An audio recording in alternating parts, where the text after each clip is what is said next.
ഞാൻ anti anxiety tablets കഴിക്കുന്നുണ്ട്. ഞാൻ കഴിഞ്ഞ 5 വർഷമായിട്ട് ഡിപ്രഷന്റെ മരുന്ന് എടുക്കുന്നുണ്ട്.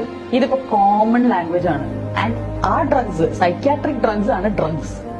നമ്മുടെ ഇപ്പോഴത്തെ സൊസൈറ്റിയിൽ സൈക്യാട്രിക് മെഡിക്കേഷൻ എന്ന് പറയുന്നത് ഹാസ് ബിക്കം കോമൺ പ്ലേസ്. എല്ലാവരും അത് എടുക്കുന്നത് നല്ലതാന്ന് പറയുന്നത്. അത് ബിഗ് ഫാർമയാണ്. It's just big pharma with dozen. ഇപ്പൊ നിങ്ങൾ cholesterol, BP, sugar, psychiatric medicines, ഇത് എന്ത് സാധനവും നിങ്ങൾ സ്റ്റാർട്ട് ചെയ്ത് കഴിഞ്ഞാൽ യു കനോട്ട് സ്റ്റോപ്പ് ഇറ്റ്.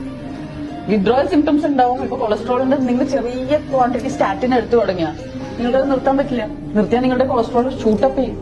അതും ഇതിന്റെ ബോർഡർ ലൈൻസ് മെഡിക്കൽ ഇൻഡസ്ട്രി മാറ്റിക്കൊണ്ടേയിരിക്കും.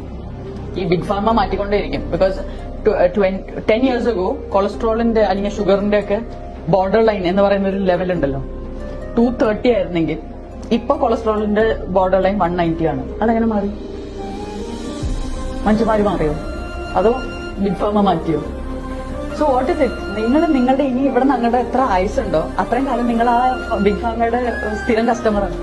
എല്ലാ മാസം നിങ്ങൾ റിലീജിയസ്ലി പോയി നിങ്ങളുടെ ടാബ്ലറ്റ്സ് വാങ്ങിക്കും.